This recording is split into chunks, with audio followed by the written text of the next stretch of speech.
I just caught the Treasury Secretary on national TV in a lie. In a lie, either he was not told that a federal judge, the Chief Judge of Rhode Island, Judge McConnell, has already ordered that no later than this Wednesday, in 2 days, that the SNAP food stamp payments get made to people in need. Either he wasn't told that, or he felt he could go on with Jake Tapper on CNN and lie to the American people about what the court's ruling was and what Donald Trump is doing as he's fiddling while America burns at Halloween parties and at let's redecorate the White House and tear down parts of it and spend money that we don't have, while Americans who are waiting for malnutrition funding to stop malnutrition and food stamp funding suffer.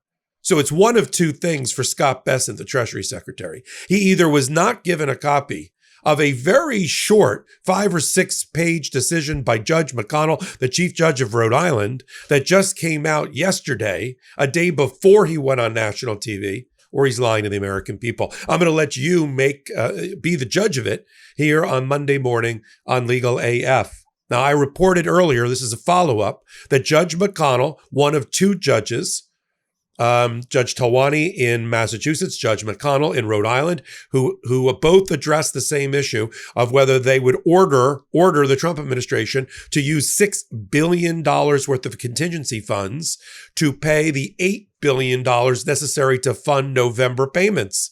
SNAP is effectively food stamps. It goes to the disabled. It goes to young people, children, babies, elderly, our most fragile in our society.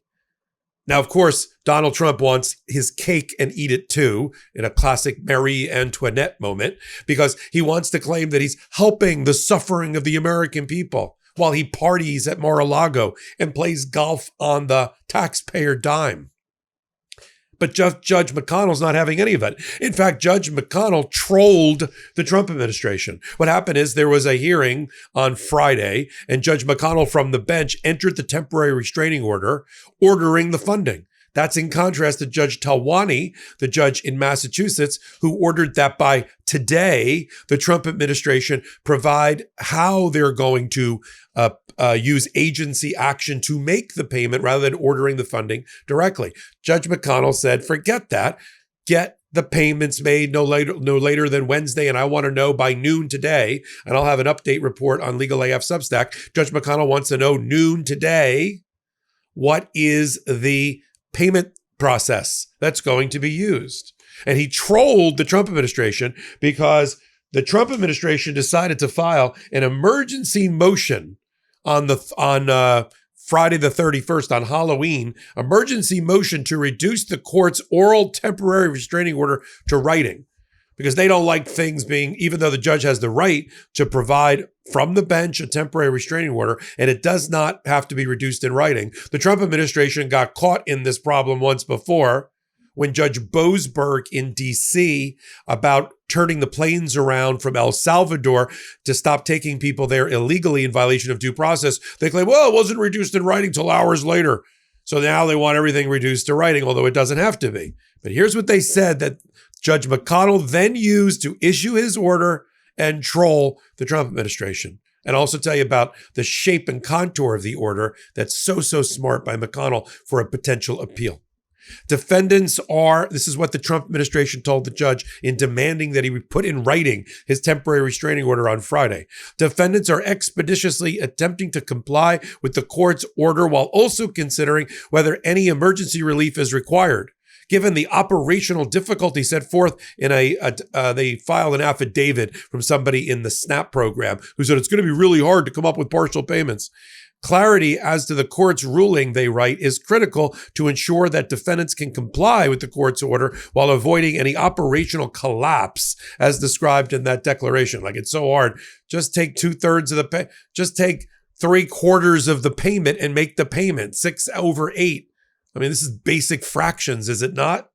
So the judge trolled them and said, good to hear from both the president and you about you're going to comply. Here's how the judge starts his order, which I'll post up on Legal AF Substack. The defendants in their emergency motion for written order have stated that, quote, And then he recites the quote about, we're going to expeditiously attempt to comply with the court's order, right? He says, great. Also, Judge McConnell says, the president of the United States stated on Friday evening, and this is on Truth Social, truthed it out, as the Treasury Secretary likes to say, I do not want Americans to go hungry. I asked the court to clarify how we can legally fund SNAP as soon as possible. If we are given the appropriate legal direction by the court, it will be my honor to provide the funding. That was at 6:10 p.m. on October 31st, 2025, just after the judge ruled from the bench about the order. Okay, so the judge says, my pleasure. I'm going to issue your clarity. I'm going to give you that clarity. He says, so, and then he cites down, here's the little stick it to the president. Judge McConnell says, the court greatly appreciates the president's quick and definitive response to this court's order and his desire to provide the necessary SNAP funding. But footnote 1. Side note, Judge McConnell is one of the judges that ruled that Donald Trump had lost his mind and certainly violated the Constitution on trying to take away birthright citizenship from the 14th Amendment. So he's tussled with the Trump administration before. Now, here's what the judge says in his next paragraph on page 2 of his order. So here's the order, and here's the legal direction from the court. Having reviewed the complaint and everything else, this is what the judge rules. He goes through, it is therefore ordered, and for the reasons he stated in the oral argument on Friday, that, here it goes. Therefore, paragraph 4, to ensure the quick, orderly, and efficient implementation of the court's order, to fulfill the statute designation of SNAP as an entitlement, and to alleviate the irreparable harm that the court found exists without timely payment of SNAP benefits, the government should, within its discretion, find the additional funds necessary, come up with the full $8 million. If the government does not want to use its discretion to use funds available to make a full payment of SNAP benefits, then it must expeditiously resolve the administrative and clerical burdens it describes in its papers. But under no circumstance shall the partial payments be made later than Wednesday. The government will report on or before noon today what it will do to comply with this court's order. In paragraph 8 on page 6, Judge McConnell ends his order with, in summary, the government must make the full SNAP benefit payments by Monday, November 3rd. If they choose to use their discretion and not use other funds in addition to the contingency funds to make a full payment, then they must make a partial payment of the total amount of the contingency funds, and they must do so by this Wednesday, November 5th. Now, apparently, nobody told Scott Bessent that. This Trump truths out, whatever that is, on the 31st in the evening, Halloween, that it'd be his honor to, as soon as he gets clear direction from the court. Okay. Several hours later, on the 1st of November, on Saturday, he gets the clear direction from the court and a little bit of trolling. And then Scott Bessent goes on, the Treasury Secretary, goes on the next day, Sunday, the 2nd, with Jake Tapper, and you be the judge. Here's the clip. He's either lying to the American people, and we just caught him, or nobody filled him in about the judge's order that was issued just the day before. Let's play the clip. 2 federal judges ruled Friday night the White House must tap into the contingency funds to partially cover SNAP benefits that expired this weekend due to the shutdown. Yesterday, the court clarified that at least a partial payment needs to be made by Wednesday. When can we expect the Trump administration to make these payments? Well, President Trump just truthed out that he needs to hear from the courts how this is going to be done. And Jake, as you know, the best way for SNAP benefits to get paid is for 5 Democrats to cross the aisle and reopen the government. Right, but there is this contingency fund, and as recently as September 30th, the Agricultural Department had a memo saying that these funds, the contingency funds, I think it's about $5 or $6 billion, could be used to pay these benefits. Now, it would only be 2 or 3 weeks, but that's a lot for people who need the food. Well, President Trump just, as I said, President Trump just truthed out that he's very anxious to get this done, and it's got to go through the courts. The courts keep jamming up things. Democrats are in the middle of a civil war, and they should just open the government. That is the easiest way to do this. Is the administration going to appeal the ruling by the judge? Is that what you mean by the courts need to weigh in? Because the courts have weighed in. No, but there's a process that has to be followed. So we got to figure out what the process is. President Trump wants to make sure that people get their food benefits. So it could be done by Wednesday. Could be. Okay. Could be. And 5 Democratic senators could cross the aisle and open the government by Wednesday. Okay. Now, that's off the McConnell. You just heard Scott Bessent say they're not appealing. Okay. So if they're not appealing and they're subject to this order, they better get cracking. Because later today, they're going to have to either fund this thing or tell them by Wednesday that they're partially funding. Now, in next to this, parallel to this, is Judge Talwani. Judge Talwani in Massachusetts, she had in front of her a different set of plaintiffs. She had 23 states, including California, and Rob Bonta, the Attorney General, before her. In Rhode Island, it was a group of organizations, including Democracy Forward, about Rhode Island State Council of Churches and a lot of public interest groups and cities and local government. Talwani gave them until today to tell her what agency action she's going to be hearing that they're going to use to get the SNAP payments made. I think she was a little gun shy about ordering funding the way McConnell wasn't, because she's in Massachusetts and Judge Young, who's also in her courthouse, got slammed by the Supreme Court on a funding order about Donald Trump. And I think she was a little gun shy, that's my own opinion, about issuing that order. Now, one other interesting thing to note here, and I want to keep an eye on for future, is who has been signing the Trump side's filings. What lawyers have been filing it. And what we've been getting is Stan Woodward has stepped in to be on the top line here as he's on page 2 of his emergency motion.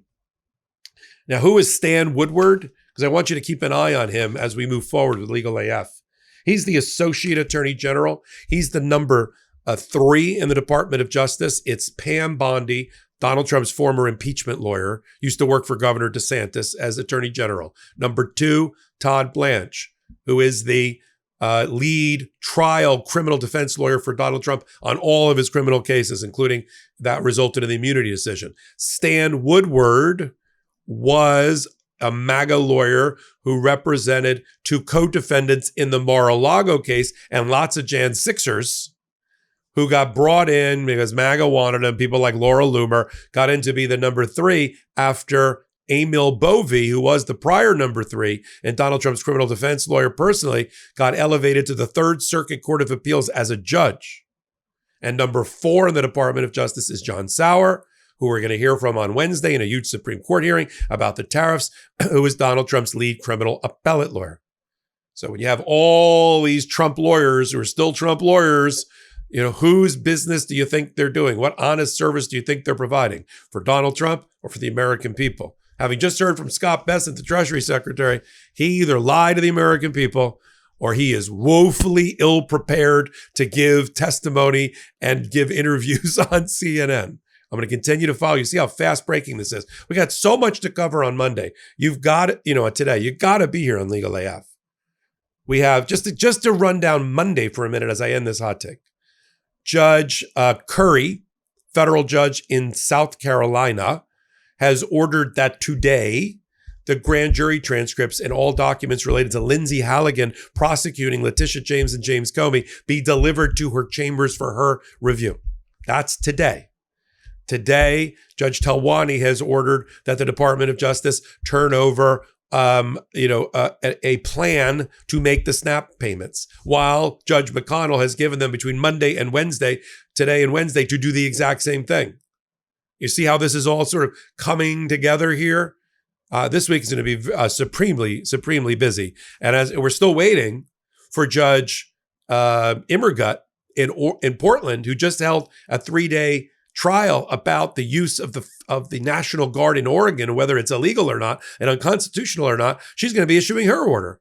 You got to be at the intersection of law and politics. You got to be here at Legal AF. Protect our First Amendment rights to give you honest commentary. Express your own First Amendment rights. Hit the subscribe button here on Legal AF YouTube. We just crossed 900,000 subscribers. We're going to make 1 million subscribers before the new year if it kills all of us. if it kills me. And then slide over to Legal AF Substack. And if you can swing being a paid member, then everything is fueled here in the ecosystem of Legal AF. For $6.77 a month, you can keep my editors, my producers, the people that work with us to get all this content to you. You can keep them employed. You can keep them moving. And we really do appreciate everything you do for us here. Our audience is par excellence. It's like no other on YouTube, and we do appreciate you all. So until my next report, I'm Michael Popok. I'm Michael Popok, and I got some big news for our audience. Most of you know me as the co-founder of Midas Touch's Legal AF and the Legal AF YouTube channel, or as a 35-year national trial lawyer. Now, building on what we started together on Legal AF, I've launched a new law firm, the Popok Firm, dedicated to obtaining justice through compassionate and zealous legal representation. At the Popok Firm, we are focused on obtaining justice for those who have been injured or damaged by a life-altering event, by securing the highest dollar recoveries. I've been tirelessly fighting for justice for the last 35 years, so my own law firm organically building on my Legal AF work just feels right. And I've handpicked a team of top-tier trial fighters and settlement experts throughout all 50 states known as big auto injury attorneys who have the know-how to beat heartless insurance companies, corporations, government entities, and their attorneys.